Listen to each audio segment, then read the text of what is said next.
علی بھائی اگلا سوال ہے، مولانا طارق جمیل صاحب نے حال ہی میں اپنے نام سے کپڑوں کا ایک برانڈ بھی لانچ کر دیا ہے جس کا نام ہے MTJ۔ کیا علماء کرام کا یہ کام ہے کہ وہ دین سے حاصل کی گئی شہرت کو بالآخر دنیا کی کمائی کرنے کا ذریعہ بنا لے؟ اس حوالے سے آپ کا کیا موقف ہے؟ دیکھیں جی، میں تو مولانا طارق جمیل صاحب حفظہ اللہ تعالیٰ سے کئی معاملات میں اختلاف رکھنے کے باوجود ایٹ لیسٹ اس ایشو کے اوپر انہیں میں سپورٹ کروں گا، اور میرے خیال میں یہ بہت پہلے انہیں کر لینا چاہیے تھا۔ آپ دیکھیں جی، ان کا آلموسٹ ایک سال کا بجٹ 155 ملین ہے۔ اب ایک بندہ، جس طرح کہ انہوں نے خود بتایا ہے کہ میں لوگوں سے فون پہ ان سے صدقات یا زکوٰۃ وصول کر کے اپنے مدرسوں کا سسٹم چلاتا ہوں، ایک شخص لوگوں سے مانگ مانگ کر اس پورے سلسلے کو چلائے، اس کی بجائے وہ شخص خود ایسا کاروبار اسٹیبلش کرے کہ جس کے ذریعے یہ مدرسے چلنا شروع ہو جائیں، تو کیا یہ زیادہ بہتر نہیں ہے کہ آپ کان کو ایسا پکڑنے کی بجائے یوں پکڑیں؟ باقی علماء کا تو یہ حال ہے کہ وہ چندوں کے پیسوں کے اوپر لگژریس لائف گزار رہے ہیں۔ طارق جمیل صاحب کی بھی لائف لگژریس ہے، اس میں کوئی شک نہیں ہے، لیکن وہ خود بہت امیر آدمی ہے۔ یہ نہیں ہے کہ وہ چندوں سے کھا کے تو وہ اپنے اوپر لگا رہے ہیں، وہ لینڈ لارڈ آدمی ہے، اپنا پیسہ لگاتے ہیں۔ لیکن دوسری طرف اگر آپ علماء کو دیکھیں تو وہ علماء جو لوگوں کے چندوں کے اوپر لگژریس لائف گزار رہے ہیں، میں یعنی ان کے اب نام نہیں لیتا، پھر لوگوں کو برا لگے گا، میں تو پرسنلی کئی تمام مکاتب فکر کے علماء کو جانتا ہوں کہ جن کی اپنی اوقات یہ ہے کہ اگر وہ کہیں پہ نوکری حاصل کریں تو ان کو 25-30 ہزار سے زیادہ کی نوکری بھی نہ ملے، اور ایون مدرسے میں یا خطیب کی حیثیت سے جو ان کی تنخواہ اپرووڈ ہے وہ 30-40-50 ہزار سے زیادہ نہیں ہے، لیکن ان کی لائف یہ ہے کہ روزانہ 30 ہزار سے زیادہ کا وہ خرچہ کرتے ہیں۔ وہ کہاں سے کر رہے ہیں؟ آپ اسلام آباد میں چلے جائیں، آپ کو ہزاروں علماء ایسے ملیں گے جو سائیکل پہ آئے تھے، 5 سے 10 سال کے اندر ان کے نیچے گاڑیاں اور ڈرائیور بھی رکھے ہوئے ہیں، لیکن آپ ان کی ڈکلیئرڈ تنخواہ پوچھیں تو آپ کو پتہ چلے گا جی امام مسجد کی جی 10,000 تنخواہ ہے، خطیب کی 30,000 ہے۔ یہ 30,000 ڈالر نہیں میں بات کر رہا، 30,000 پاکستانی روپیز۔ یہ کون سی 30,000 ہے جس میں ہونڈا سیوک آ جاتی ہے، ساتھ ڈرائیور بھی، اور اس کو پانی پہ نہیں چلانا، پیٹرول پہ چلانا ہے، اور کچھ عرصہ پہلے وہ سائیکل پہ پھر رہے تھے۔ آپ ذرا جا کے پوچھیں وہ علماء جو آپ کو ممبر پہ یہ بات سناتے ہیں نا کہ سیدنا عمر فاروق رضی اللہ تعالیٰ عنہ سے بھرے مجمع میں جمعے کے خطبے میں سیدنا سلمان فارسی رضی اللہ تعالیٰ عنہ نے پوچھ لیا کہ آپ نے یہ لباس کہاں سے سلوایا ہے؟ مال غنیمت میں سب کو ایک ایک چادر ملی تھی، ایک چادر میں تو آپ کا لباس نہیں سلتا۔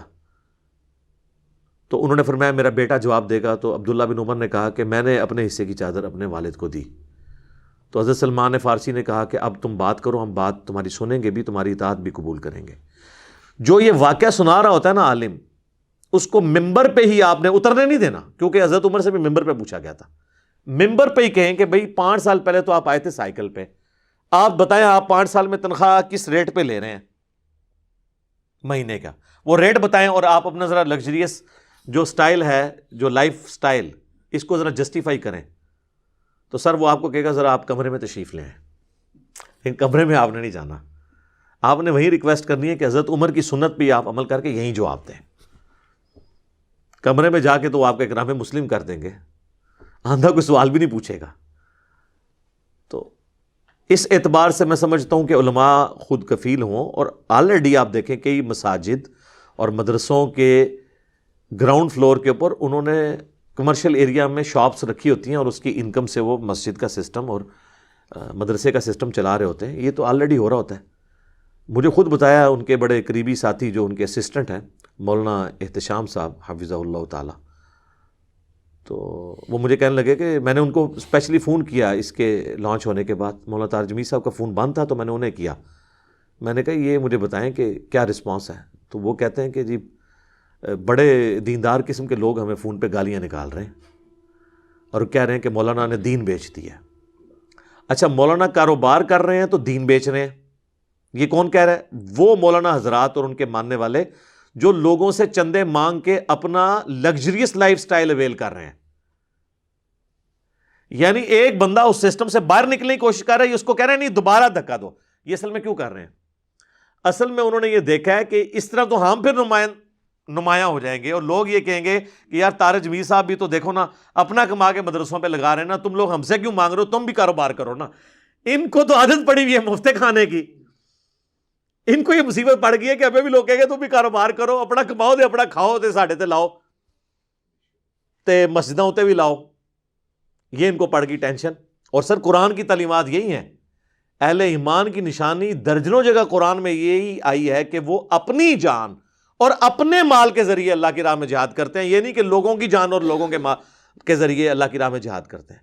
اور اس کا کلائمیکس تو سورہ توبہ کے اندر ہے کہ اللہ تعالیٰ نے مومنین کی جانیں اور مال جنت کے بدلے میں خرید لی ہیں، اور اللہ تعالیٰ فرماتا ہے اس بائت کے اوپر، اس اپنے آپ کو بیچنے کے اوپر خوشیاں مناؤ کہ تم نے بڑا اچھا سودا کر لیا ہے، کہ چند سال کی زندگی اللہ کو دیکھ کے کروڑوں سال کی زندگی اللہ سے، اربوں سال کی انفینٹ لائف حاصل کر لی ہے۔ تو یہ تو بڑی اچھی بات ہے کہ برانڈ اگر لانچ ہوا ہے تو اس کی وہ کمائی کو اللہ کی راہ میں خرچ کریں۔ یہ عشاء کی اذانیں شروع ہو جاتی ہیں انشاءاللہ، بقیہ کے سوالات بلکہ اس کا حصہ انشاءاللہ کنٹینیو کریں گے ہم اذان کے وقفے کے بعد انشاءاللہ تعالی۔ اذان کے وقفے سے پہلے ہم ڈسکشن کر رہے تھے MTJ کے حوالے سے۔ تو میرے بھائیو، آپ انبیاء کرام علیہ السلام کو بھی دیکھیں تو وہ لوگ بھی اس چیز کو فخر محسوس کرتے تھے کہ اپنے ہاتھ سے کمائی کریں۔ قرآن حکیم میں ہے نا کہ اللہ تعالیٰ نے داؤد علیہ السلام کے لیے لوہا نرم کر دیا اور وہ زرہ بنایا کرتے تھے، اور یہی ان کا ذریعہ معاش بھی تھا۔ بلکہ صحیح بخاری میں آتا ہے، نبی صلی اللہ علیہ وآلہ وسلم نے فرمایا کہ سب سے بہترین کمائی انسان کی وہ کمائی ہے جو اپنے ہاتھوں سے کماتا ہے۔ اور پھر حضور علیہ السلام نے کوٹ کیا حضرت داؤد علیہ السلام کو اور کہا کہ داؤد علیہ السلام بھی اپنے ہاتھوں سے کما کے کھایا کرتے تھے۔ اسی طریقے سے صحیح مسلم میں حدیث ہے کہ حضرت زکریا جو حضرت یحییٰ کے والد تھے وہ بڑھئی تھے، یعنی یہ لکڑی کا کام وہ کیا کرتے تھے، اور اس میں کوئی آر محسوس کرنے والی بات نہیں ہے۔ ہاں، ہمارے محبوب صلی اللہ علیہ وآلہ وسلم بھی پہلے بھیڑ بکریاں چرایا کرتے تھے، اس کے بعد جب آپ کے ذمے یہ بڑی ذمہ داری آ گئی تو پھر آپ کا گزر بسر جو ہے وہ بیت المال سے ہوتا تھا، اور اللہ نے خمس مقرر کر دیا سورۃ الانفال میں نبی علیہ السلام کے لیے 5واں حصہ بیت المال کا۔ ظاہر ہے وہ دین کے لیے وقف تھے، لیکن بعد میں آپ دیکھیں حضرت ابوبکر صدیق رضی اللہ تعالیٰ عنہ کو، صحیح بخاری میں آتا ہے کہ جب وہ خلیفہ بنائے گئے تو انہوں نے کہا کہ اے لوگوں، تمہیں خوب معلوم ہے کہ میرا کاروبار اتنا اچھا چل رہا تھا کہ آل ابی بکر اس میں سے گزارا کر رہے تھے، اور اب میرے ذمہ یہ خلافت کی ذمہ داری ہیں۔ تو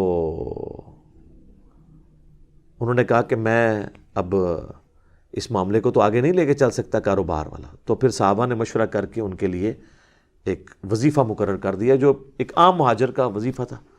اور بخاری کے الفاظ ہیں کہ ابو بکر جو ہیں وہ مسلمانوں کی ذمہ داری پوری کریں گے، اس کے عوض مسلمانوں کے بیت المال سے ان کے گھر والوں کی گزر بسر ہوگی۔ لگژریس لائف نہیں۔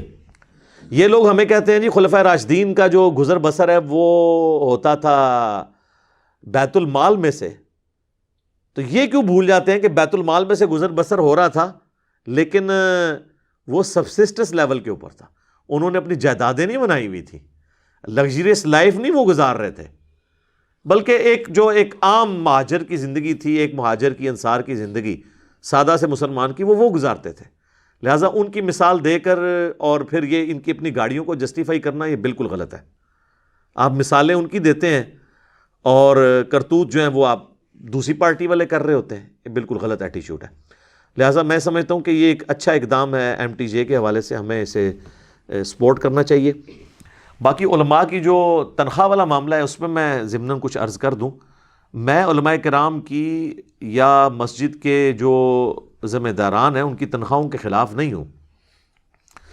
پریفریبل بہتر یہ ہے کہ وہ خود کریں، اس کو پارٹ ٹائم کے طور پہ ایک رکھیں۔ نماز تو انہوں نے اپنی بھی پڑھنی ہے، اور یہ بات درست ہے کہ نماز کی اجرت لینا تو حرام ہے، فقہ حنفی میں بھی حرام ہے۔ یہ تو بعد کے جو متاخرین علماء ہیں انہوں نے اس کا جواز نکالا۔ امام حنیفہ کے نزدیک وہ خود بھی مانتے ہیں کہ وہ امام مسجد کی تنخواہ کو جائز نہیں سمجھتے تھے۔ اب رہ گیا کہ خلفائے راشدین کے زمانے میں جو مسجد کے ساتھ لوگ اٹیچ تھے ان کا وظیفہ آتا تھا بیت المال سے، تو وہ مکمل طور پہ مسجد کی ذمہ داری اٹھائے ہوئے ہوتے تھے، وہ نماز پڑھانے کی تنخواہ نہیں ہوتی تھی۔ وہ آج بھی ہم تیار ہیں، اگر کوئی شخص مسجد میں لوگوں کو قرآن پڑھاتا ہے، اور اسی طریقے سے نمازی جو مسجد میں نہیں آتا اس کے گھر میں جا کے پوچھتا ہے کہ کیا مسئلہ ہے آپ کو، مسجد میں بیٹھ کے لوگوں کو دین سکھاتا ہے اور اس پورے علاقے کے لوگ دینی معاملات میں اس کی طرف رجوع لاتے ہیں، تو ظاہر ہے کہ عوام کی ذمہ داری ہے کہ اس کو وہ تنخواہ دیں اور اس کی ذمہ داریاں، بیسک نیڈز، اس کے بچوں کی تعلیم. میں یہ نہیں کہتا کہ بالکل فقیروں والی زندگی، ایک عام جو اچھی زندگی ہے وہ اس کو دیں، بہت لگژریس نہیں لیکن عام زندگی تو دیں، خرچہ اس کا اٹھائیں. میں سمجھتا ہوں کہ آج کے دور میں کم از کم 50,000 تنخواہ ایک امام مسجد کی ہونی چاہیے، بشرطے کہ وہ قرآن و سنت سکھائے، بابوں کی کہانیاں نہ سکھائے، اور وہ وہی کچھ کرے جو کتاب و سنت میں آیا ہوا ہے، تب، ورنہ نہیں تو ہم تو اس کے حق میں ہیں. امام مسجد کی تنخواہ نماز پڑھانے کی نہیں، اس لیے کہ نماز تو اس نے خود بھی پڑھنی تھی اور جماعت سے پڑھنی تھی، پیچھے کی بجائے آگے کھڑا ہو گیا. آپ کالجز میں، یونیورسٹیز میں دیکھیں، اکثر جگہ اسٹوڈنٹس ہی جماعت کروا رہے ہوتے ہیں، کوئی امام مسجد نہیں ہوتا. ایون ہمارے مدارس میں بھی اکثر جگہ امام مسجد نہیں ہوتے ہیں، مختلف ٹیچرز کی ڈیوٹیز ہوتی ہیں جن کو تنخواہ تو ٹیچنگ کی ملتی ہے، لیکن پارٹ ٹائم جس کی قرات اچھی ہے اس کو کہتے ہیں تم فجر اور مغربی عشاء پڑھانا، دوسرے کو کہتے ہیں تم سرن نمازیں جو آ رہی ہیں ظہر اثر کی وہ پڑھا لینا. اسپیسیفک نہیں رکھا ہوتا، یا کبھی کوئی اسٹوڈنٹ پڑھا دیتا ہے بغیر تنخواہ کے،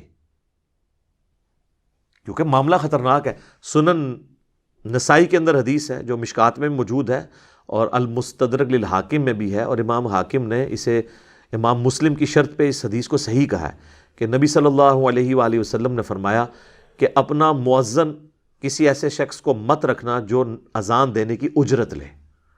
اگر اذان دینے کی اجرت نہیں لی جا سکتی تو نماز تو اس سے بڑی چیز ہے، اس کی اجرت کیسے ہو سکتی ہے؟ اور اکثر ہماری مساجد میں مؤذن جو ہیں وہ فی سبیل اللہ ہی ہوتے ہیں، بلکہ بابے آپس میں لڑ رہے ہوتے ہیں، میں اذان دینی ہے، انہیں اذان دینی ہے. مسجد کا خادم پارٹ ٹائم اذان ضرور دیتا ہے، لیکن اس کی ڈیوٹی کیا ہوتی ہے؟ مسجد کی صفائی، ٹوائلٹس کی صفائی، صفوں کو سیدھا کرنا. اور جب کبھی کوئی مؤذن نہیں ہوتا وہ اذان بھی دیتا ہے، وہ تنخواہ اذان کی نہیں لے رہا ہوتا اور نہ وہ لے سکتا ہے، یہ حلال ہی نہیں ہے. باقی دین کی خدمت کے عوض آپ لے سکتے ہیں، اور اس کی اصل وہ حدیث ہے جو بخاری اور مسلم دونوں میں ہے، اور صحیح بخاری میں ذرا ڈیٹیل کے ساتھ آئی ہے، مسلم میں موجود ہے یہ، کہ کچھ اصحاب جا رہے تھے تو پانی کے ایک گھاٹ کے پاس انہوں نے ایک قبیلے کے سردار کو دیکھا کہ اسے سانپ یا بچھو نے کاٹ لیا تھا اور وہ قریب المرگ تھا آلموسٹ اس تکلیف کی وجہ سے. تو انہوں نے کہا کہ تم قافلے والوں میں کوئی اگر کوئی جھاڑ پھونک کر سکتا ہے، یعنی کوئی دم ڈال سکتا ہے تو اس کو دم ڈال دے. تو ایک صحابی نے کہا کہ میں اسے دم ڈالوں گا لیکن اس کے عوض میں بکریوں کا ایک ریوڑ تم سے لوں گا. تو انہوں نے کمٹ کر لیا، اس نے دم ڈالا سورۃ الفاتحہ پڑھ کے، تو اس کو شفا ہوگی، گویا کہ مردہ زندہ ہو جاتا ہے. پھر وہ بکریوں کا ریوڑ لیا تو کئی صاحب نے کہا تم نے کتاب اللہ کی اجرت لے لی ہے، تو ہم اس ریوڑ سے کچھ نہیں لیں گے یہاں تک کہ رسول اللہ کے پاس پہنچ جائیں صلی اللہ علیہ وآلہ وسلم. جب آپ علیہ السلام کے پاس پہنچے تو صحیح بخاری کے الفاظ ہیں، آپ علیہ السلام نے فرمایا کہ سب سے بہترین چیز جس سے تم اجرت حاصل کرتے ہو وہ اللہ کی کتاب ہے. اور پھر آپ علیہ السلام نے فرمایا کہ تم اس بکریوں کے ریوڑ میں سے کھاؤ اور کچھ حصہ مجھے بھی دو، تاکہ یعنی نبی علیہ السلام جب خود کھا لیں گے نا تو کسی کا اگر وہم نہیں نکلا تھا نا ابھی تک کہ دیکھیں حضور علیہ السلام نے اجازت تو دی ہے لیکن خود تو نہیں نہ کھایا، تو اس کا وہم بھی نکل جائے. تو یہ حدیث بخاری مسلم دونوں پہ ہے. اس حدیث سے ہمارے اسلاف نے یہ رزلٹ نکالا ہے کہ قرآن کا دم کر کے اس کی اجرت لی جا سکتی ہے. یہ جو تعویذ دھاگے کر کے اجرت لے رہے ہیں وہ غلط ہے.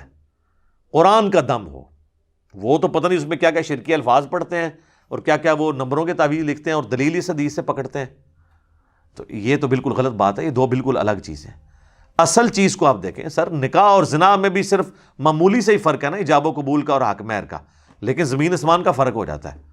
لہٰذا یہ والی اجرت لینا، اور یہ تو وہ لوگ ہیں جو سورہ فاتحہ جو ہے وہ تجوید کے ساتھ پڑھ نہیں سکتے نہ اس کا ترجمہ بتا سکتے ہیں، انہوں نے کہاں پہ دم کر کے تو اجرتیں ڈیمانڈ کی ہوئی ہیں لوگوں کی.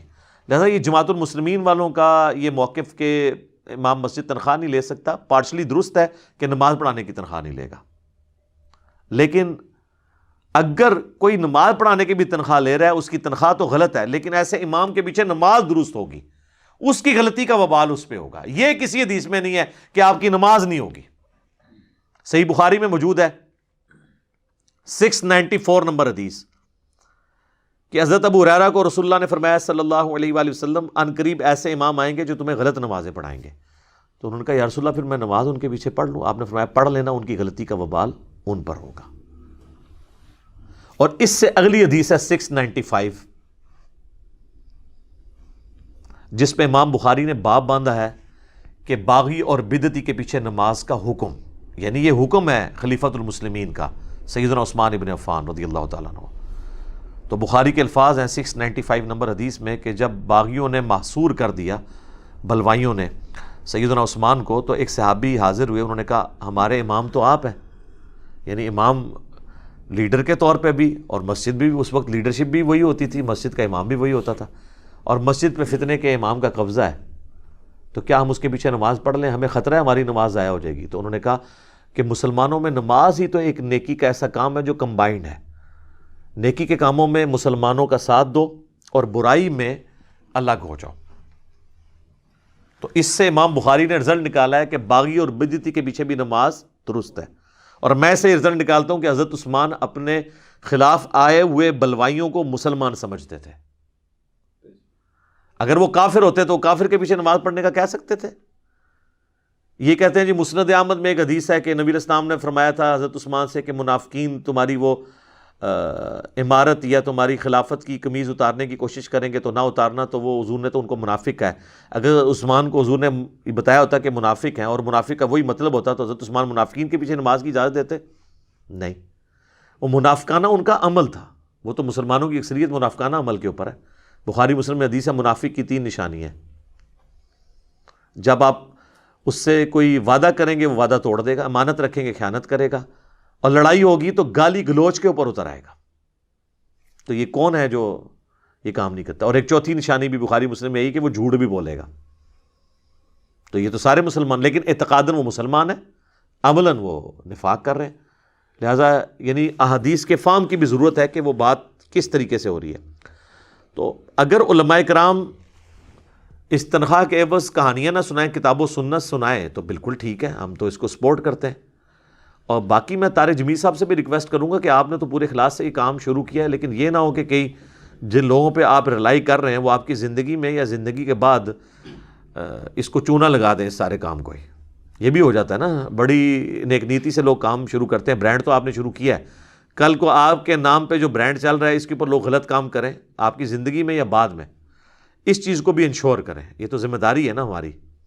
ہمارے مسلمانوں کا یہ حال ہے کہ اگر کسی کی ماں یا بیوی ہاسپٹل میں داخل ہو اور آپ کو ڈاکٹر ٹیکہ لکھ کے دے کہ اس سے اس کی جان بچنے والی ہے، اور آپ مارکیٹ میں جائیں اور آپ کو بتایا جائے کہ یہ مفتی اعظم پاکستان کا فیکٹری کا ٹیکہ ہے اور یہ جرمن ایک یہودی کا بنایا ہوا ٹیکہ ہے، تو آپ کون سا ٹیکہ لیں گے؟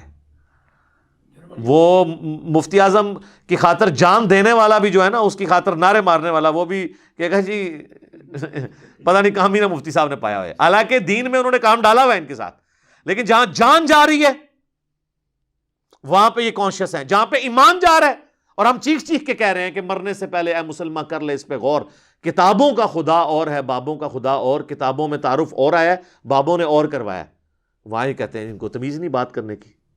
یہ کر کے دیکھ لیں آپ.